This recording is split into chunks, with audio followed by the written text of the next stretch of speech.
Do you ever have that one cartoon that you really liked? However, back then you didn't have the critical thinking skills to be able to realize that the one show that you did like had at least one bad episode that you either didn't realize was bad until you got older, or you didn't like, but couldn't put your finger on why that is the case until you got older? For me, that is definitely the case. Back when I was in 7th grade, there were actually people that I did talk to about episodes that I didn't like in shows like iCarly or The Amazing World of Gumball, and the replies to some of the things that I did say was that the show iCarly was good, so that means that every episode was good, and others would say that there is no such thing as a bad episode of The Amazing World of Gumball. And to those that said those things, while I did think that those shows were good, not every single episode of those shows were a masterpiece, and I never pretended that they were. Every single show on the planet has had a point where they did mess up on an episode, even if you were to pretend that the shows in particular are perfect. And thinking back on some shows that I like gave me an idea. For at least a couple of reviews in particular, I thought about reviewing some episodes of shows that, even though I like the shows that the episodes are a part of, the episodes in general, I have a bone to pick with. Whether they be my least favorite episode of the show, or an episode that does annoy me in terms of its issues. I'm not going to upload these videos constantly, because in terms of my scripts, I do reach writer's block constantly, and I do put a lot of time into my videos, as well as the fact that I do have certain episodes of Sean's network reviews to work on, as well as finishing the script for my top 10 favorite Unikitty episodes list. So don't expect these reviews to come out right after the other, especially when after I would work on the script, I would have other people check over them to see if there were any problems that needed to be pointed out. But let's get on to the main topic before I drag this out any further. The first episode that I'm going to be reviewing in this collection of reviews is The Bros from the Amazing World of Gumball. Giving my thoughts on the show overall real quick, I like this show. If I were to make a list of what I think are the best Cartoon Network shows, The Amazing World of Gumball would be one of the shows that would make it onto that list. It's not my absolute favorite show from Cartoon Network. I think that shows like Ed, Edd n Eddy, Courage the Cowardly Dog, Regular Show, and OK K.O. Let's Be Heroes are better. But The Amazing World of Gumball would still make it onto the list, probably in the top 20 or something. The Amazing World of Gumball is one of those shows that, at the beginning, it did have a rocky start, but then around Season 3 is where I think the show got really good, giving us classics like The Shell, The Choices, The Console, and the list goes on. The show did end on a pretty underwhelming note, though. Season 6 was a very weak season. It did still give us gems like The Faith, The Buddy, and The Master, but a majority of the season just kind of lost a lot of its magic, and a majority of the episodes were just kind of boring. I kind of see Season 6 in the same category as other final seasons of shows that I otherwise like Season 5 of Eek the Cat, Season 4 of Rocko's Modern Life, and Season 5 of the original Teen Titans. And speaking of the latter, The Amazing World of Gumball also ended out on a huge cliffhanger. Thankfully, sometime soon, we'll be getting that Amazing World of Gumball movie, as well as that Amazing World of Gumball reboot. Not sure how those will turn out, we'll just have to wait and see, but hopefully those will turn out to be good, and it won't be overmilked like other franchises. But getting back to my overall thoughts real quick, the show is very funny, as well as imaginative.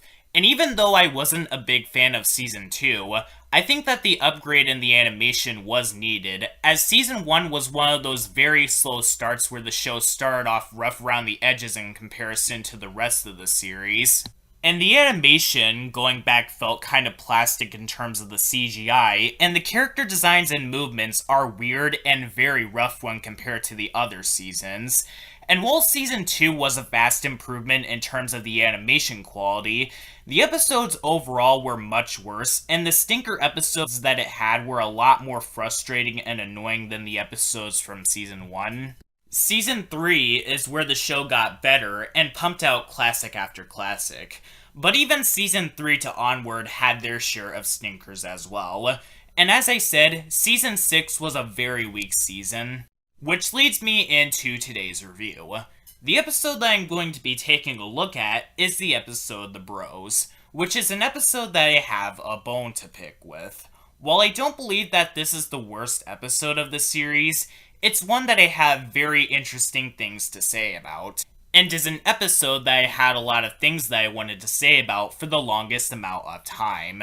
Which was the reason why I reviewed the SpongeBob episode, The Googly Artist, instead of a worse episode like Pet Sitter Pat or A Pal for Gary, because The Googly Artist had so many things that I wanted to say that nobody brought up. Now, this episode does start off pretty good, with Gumball and Darwin talking to each other about what their best dance moves, best faces, and best party tricks are, and there are two jokes that did admittedly get a laugh out of me. The first one was Gumball and Darwin screaming so loud that they ended up shattering the car windows that the bus was driving towards, and them dancing on top of their seats that was so noticeable that their peers were looking at them all funny. And throughout the episode, there were a few other things that I liked. Darwin stretching out his eyes to spy on Penny, and literally shatters when Sussy screams, were very creative. And Gumball mistakenly reading his ending card to Penny before reading the card he had from the beginning of his sentence, him reading deep manly voice when reading the card he was given by Darwin, and the pot fizzing to the point where there's only a drip left were also good jokes. However, after the beginning and some of the other positives that I have with this episode, it is all downhill from here. This episode's problems stems from one issue and one issue only, and that issue is from Darwin Watterson himself. And yes, this one problem does indeed affect the entire episode, because nothing else really happens in this episode aside from, you may now high-five the bro, and it being revealed that Penny's house was burning down at the end. Every other aspect of this episode, when it isn't spent with Gumball attempting to give a wedding ring to Penny, is spent with Darwin Watterson, and this is him at his absolute worst. If you guys don't know, unless you've seen my channel banner and profile picture, I'll tell you this. Darwin Watterson is my favorite character in The Amazing World of Gumball, and he's been my favorite character of the show since the beginning of the series. A lot of people say that either Richard or Nicole is their favorite, but Darwin has been my favorite character since the beginning, and here is the reason why. It might have something to do with the fact that Darwin is a fish, as along with cats and rabbits, fishes are one of my favorite animals. The fact that I do relate a lot with Darwin, not knowing certain things at first, and the fact that I got into similar adventures that Darwin gets into, or it's because innocent characters tend to be my favorite characters in the show that they came from. And also, there are tons of cute moments from him. Watching this episode the first couple of times, I didn't notice this problem until I started giving each episode of the show the rating of either good, bad, or okay, and at that point, I now pinpointed what my problems with this episode are, and that problem is with Darwin. As you may know since I already said what this episode's biggest problems are. And the biggest problem with him in this episode is that he is way out of character. You know how a lot of people had problems with how SpongeBob was portrayed in the SpongeBob episode Breath of Fresh Squidward, or how Lenny Loud was portrayed in the Loud House episode Don't You Forget About Me? That's basically how I feel about Darwin Watterson and how he was portrayed in this episode. Throughout the whole episode, Darwin constantly tries to ruin Gumball's relationship with Penny because he thinks that Penny is getting in the way of their brotherly bond, when, as I'll go on to explain, the episode poorly shows this. And I know what people are going to go on and say. Well, Darwin did have his share of outbursts in other episodes. Shouldn't this be in character for him? And to that I say, yes, Darwin did have certain outbursts in other episodes, but those were for justifiable reasons and were out of Darwin's control those other times. For For instance, in the episode The Fridge, Nicole was encouraging all of the family members to toughen up, which is why in that one sequence in the episode, Darwin was repeatedly hitting Gumball in the head with a dodgeball, and in the episode The Words, Gumball was encouraging Darwin to stand up for himself, but he misinterpreted it as Gumball telling him not to be nice. And whenever he did have outbursts all of those other times, those were for good reasons, such as in the picnic where Darwin rescues Gumball and slaps the forest bear into being afraid of him, anytime that Gumball was being insufferable around him, and in the puppy where he is understandably furious with that turtle that tried to drown him in a lake. What Darwin would never do, if he wasn't as out of character as he is in this episode, is being petty and legitimately trying to ruin Gumball and Penny's relationship that was being built up for 3 seasons, only for Darwin to try and ruin it. What Darwin would have done is be supportive of his own brother and relationship with Penny. We've seen this from him in other episodes like The Date, The Storm, and literally 2 episodes before this one, The Shell. Darwin's reasons for why he is acting this way towards Penny throughout the episode is because he thinks that Penny is getting in the way of their brotherly bond. I'm sorry, but this does not work either, because this episode does not do a good job at showing this at all. At the beginning of the episode, when Gumball and Darwin are interacting with each other on the bus, Gumball does not mention Penny even once until he mentions something about doing something for a certain someone you really care about. And Gumball only interacts with Penny one time before going back to talk with his brother. And as we see throughout the entirety of the show at the beginning, Gumball doesn't get to see Penny all the time because he doesn't even live with her. Darwin does have enough elbow space to spend time with Gumball because he lives with him and they're literal brothers. So I have no idea what the fuss is about. And speaking of this episode failing to show certain things, Darwin claims that he wasn't trying to ruin Gumball and Penny's relationship and that he just wanted to spend time with Gumball, even though they get to spend time with each other all the time. And Darwin's dialogue throughout the entirety of this episode says otherwise.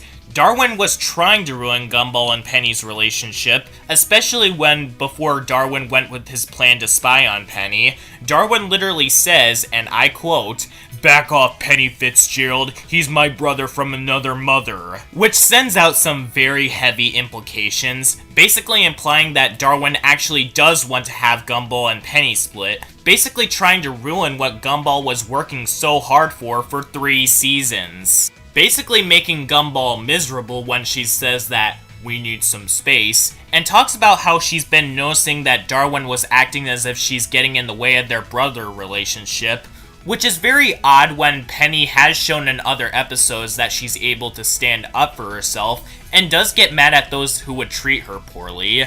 And Darwin was doing exactly that, as well as making a fool out of himself.